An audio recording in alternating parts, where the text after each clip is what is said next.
It's like you can be right or married. Mm-hmm. With this, you will be right, but you will be alone. And it's never difficult to be right and alone. Mm-hmm. You know, my thought was not to get divorced and then the next day have her like move into the house. She said, I don't want him going out the front door and you coming in the back.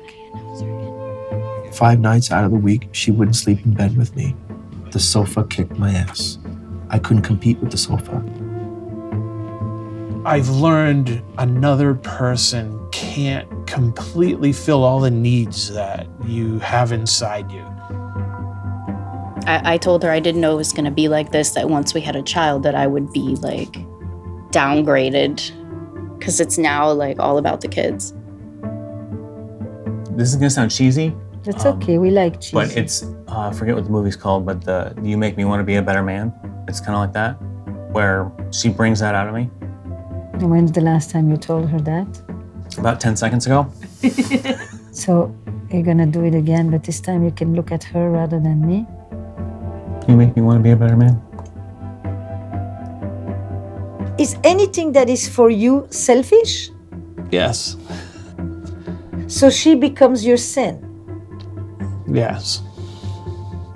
Did you know that you were becoming someone's forbidden pleasure? Yes. Together we're gonna aim for a different conversation, a different exchange. Okay. How do I do that? I will try to help you.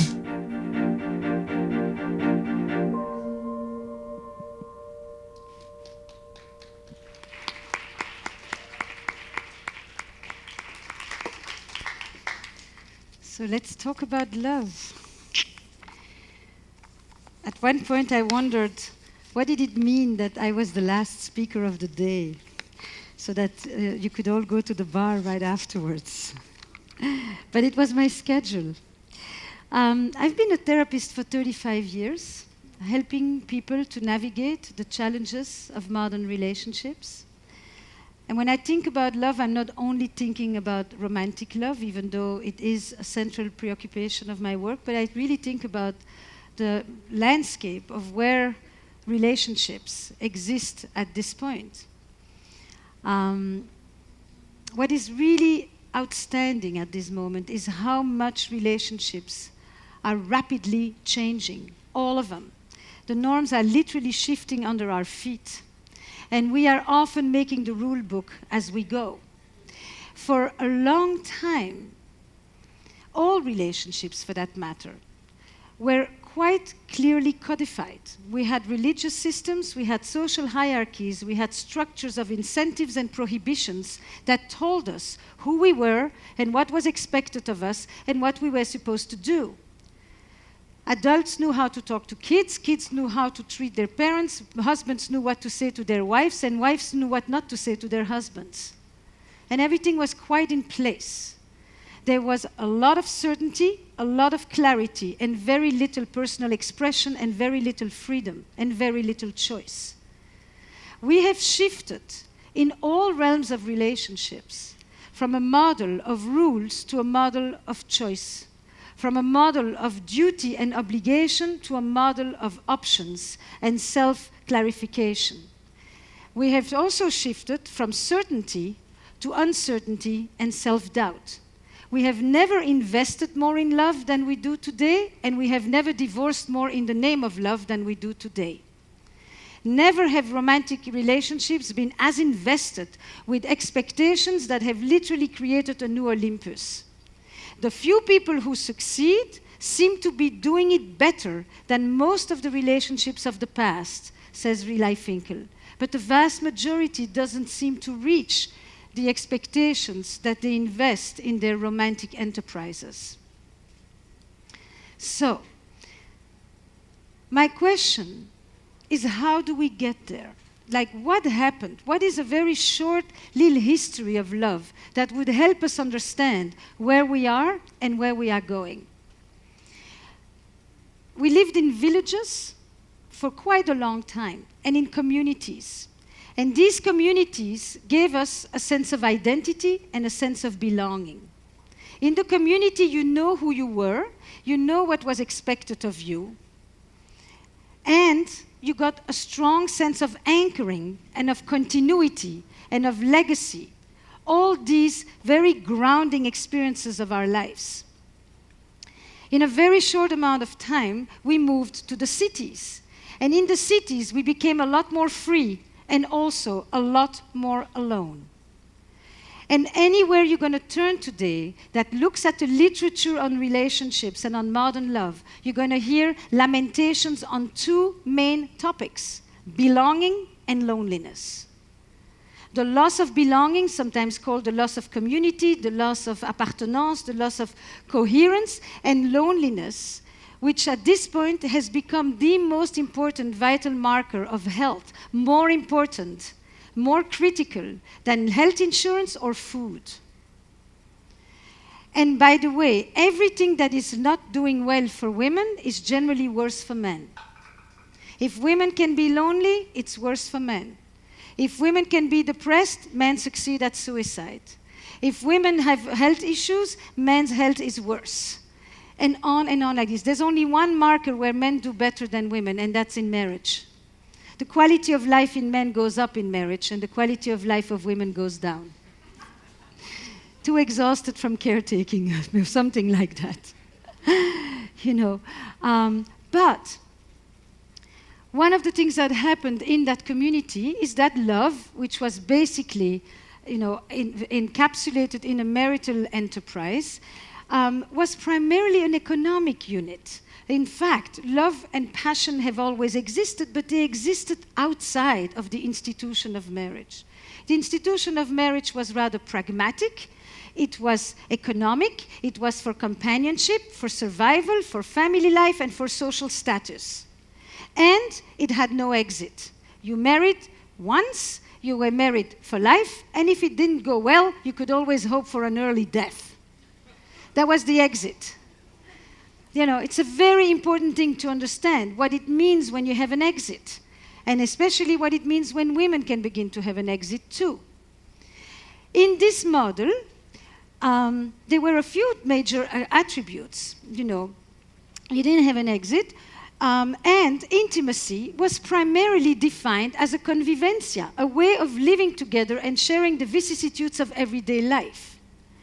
We moved to a model of romantic love, and in romantic love, our marriages become invested with longings and aspirations, and intimacy changes its meaning, and it now becomes into-me-see.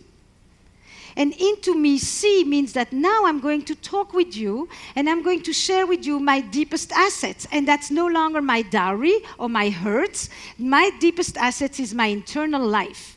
We have the rise of romanticism with the rise of industrialization and the rise of the individual and romantic life all coming together. And I'm going to share with you my anxieties, my dreams, my aspirations, my longings. And when I talk to you, please look at me. None of this. I want that eye contact. I want that exchange with you that is going to momentarily release me of my existential aloneness, so that I know that I matter. In the community, you matter. You don't matter as an individual, but you matter. Here, you need to create a new system of meaning. And in this new system of meaning of intimacy, also we start to do something else that was never done before, which is that we brought happiness down from the heaven. For most of history, happiness belonged to the afterlife. You suffered well on earth, you may be rewarded later on. But this idea that we could become happy here, and that it wasn't just an option, but that it becomes a mandate, that we now have to ask ourselves, am I happy? Am I happy enough? In fact, we no longer divorce because we are unhappy. We divorce because we could be happier. And how do I know? You see, when everything was defined, it was very clear to know who will be the breadwinner, who will wake up at night to feed the baby, who has the right to demand for sex. But at this moment, everything is up for negotiation. Conversations are at the heart of relationships. Never have people had to negotiate everything Who will be the breadwinner? Who's going to wake up tomorrow morning? Which person's career is more important? How many people shall I date? What should be the gender of the people I date? Should I tell the people that I date about the others that I'm also dating? Am I ready to settle down? Do I want children? How many children? Am I ready for children? There was biology. In fact, when you married, you had sex for the first time. Today, you marry and you stop having sex with others. It's a very different landscape. Sexuality, for all of history, was a matter of our condition, our biology. We then were able, for the first time, to separate sex from reproduction. In fact, marital sex was primarily about reproduction and a woman's marital duty. The shift from duty to desire only happens with the democratization of contraception. For the first time, we can liberate sexuality from its impending consequences for all. And for the first time, sexuality becomes a matter of our identity, not just a matter of our biology. Now I define my sexual identity, my lifestyle, what it means for me. And I feel entitled to experience it as a full part of my self-expression and who I am and how I want to live my life. And it is only expanding out of a binary system of male and female into a more fluid continuum.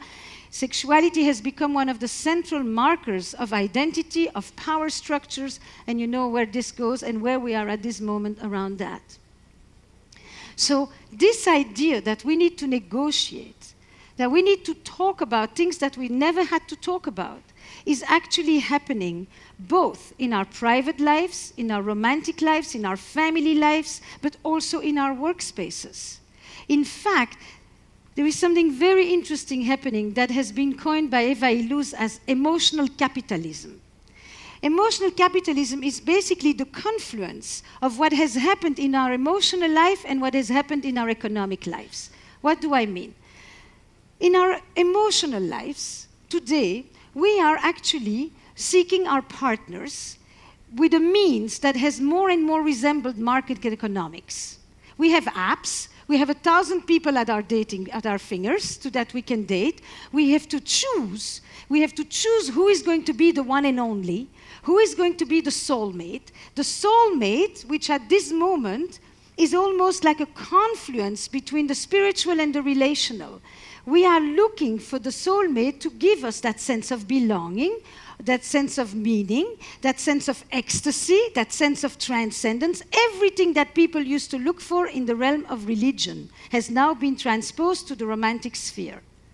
But this soulmate I'm looking for in a market economics, and with tools that are completely borrowing from models of economy and politics.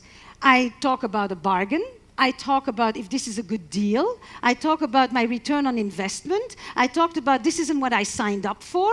I'm talking economic language to assess the quality of my emotional life. But the same thing is also happening in reverse. We are bringing a level of emotionality and intensity to our work environments that have never existed before. The private sphere is literally permeating the workspace. Narratives of suffering have become the markers of identity, and they are entering the workspace. The social consequences of these emotional narratives by which values have been replaced by emotions, and we talk about emotional intelligence, not about ethics. You know, the confluence of these two, I like the concept of emotional capitalism. It kind of describes two currents that have generally been rather separated and that are at this point coming together. And what they do is that in all our relationships, another parallel is taking place. For a long time, our marital relationships, our love lives were really about survival. The basics, refuge, food, you know. Then we moved it into a level of belonging and meaning. Then, if you follow the Maslow ladder, we moved it into the level of self-actualization. Now, I don't just choose you because we're going to build a life together, but I also choose you. You, my soulmate, are going to help me become the person that I really want to be. And since I don't choose you at 18, but I choose you at 28, or 30 or 34, it is no longer a cornerstone model of love, it is a capstone model of love. The capstone model comes after 15 years of romantic and sexual nomadism. So when I choose you, that choice, that exclusiveness, do you know what it means that you are the person for whom I'm going to delete my apps? This is the new ritual of commitment. You give, for you and with you and through you, I stop my search. That gives you tremendous value. Therefore, if you hurt me, if you cheat on me, if you betray me, if you violate the trust that I put into you, it is no longer just hurtful, it has become traumatic and cataclysmic. This is the continuation in terms of thinking about why infidelity today hurts differently from how it has always hurt. And that level of needs that goes up is similar also at work. You know, you can all ask yourselves, were you raised for loyalty or were you raised for autonomy? Were you raised to think about others when you are thinking about your own needs? Or were you raised by people who told you how to achieve your needs? How to rely on yourself? How not to rely on others? Did you think in a collective framework or did you think in an individualistic framework? And when that happens, what does it do when you stay? These days, staying it doesn't have much value. It's no longer such a beautiful power. In fact, if you stayed 5 years in your jobs, or if you stay too long in a relationship that isn't satisfying, you're not ambitious, and you certainly are not about optimizing your life. This is happening at all spheres. And you no longer just come to work because you want to have security and you want to have a good job, but you also want to have a job that recognizes you, that sees your potential, that helps you become the person that you want to be. That's why management is going through massive transformation in similar ways that romantic love is going through massive transformation. And when I started to talk about relationships outside of my office, outside of my clinical practice, and I would go to companies, usually talking about relationships. First of all, the word relationship was cursed. But also, if you did talk about relationship, you were brought in because there was a crisis, and generally it was called soft skills. You recognize? At this moment, the ability to cultivate relational intelligence has become the bottom line. Not the extra, not the little addendum, but the base. The base.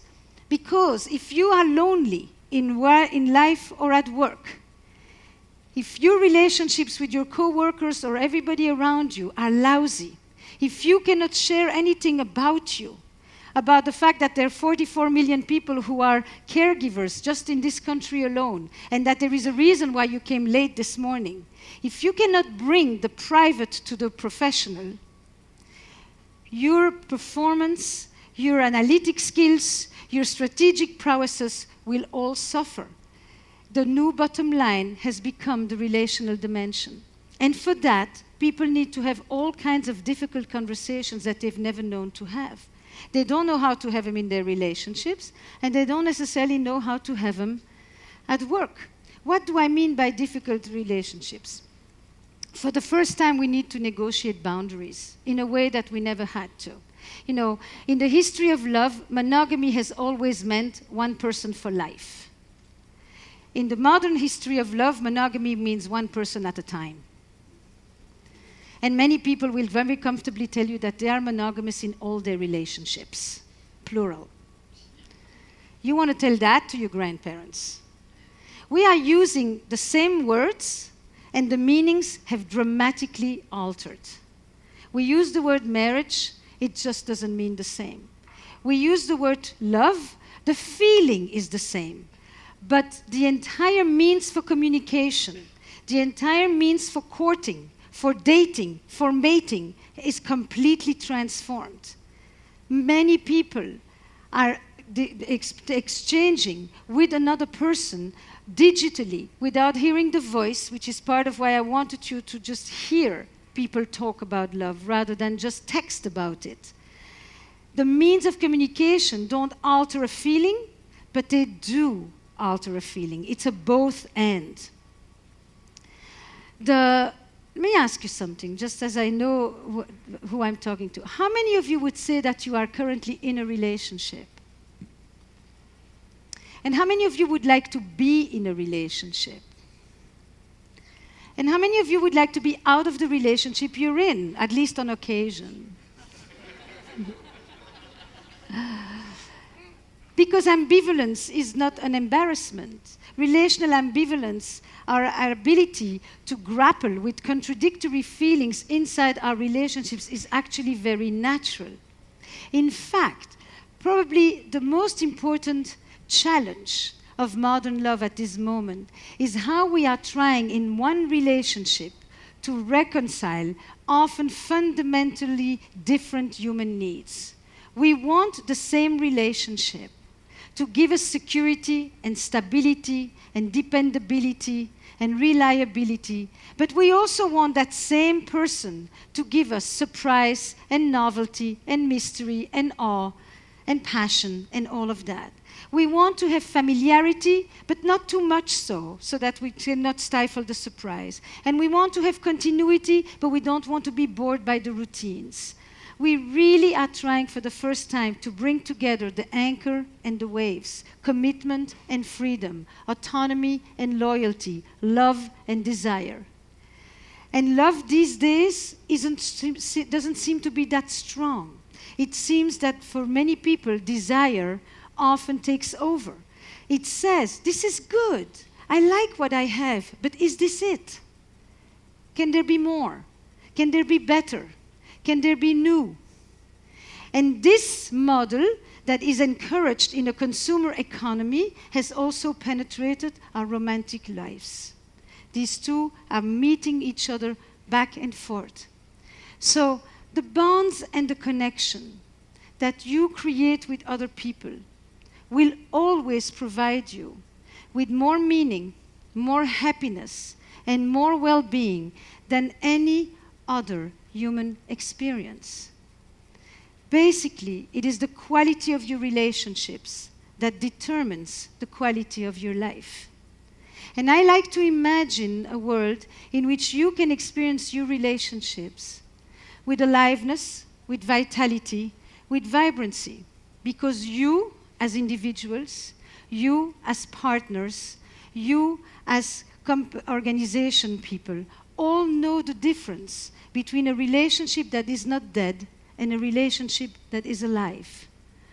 So your relationships are your story, and I invite you to write often and to edit well. Thank you.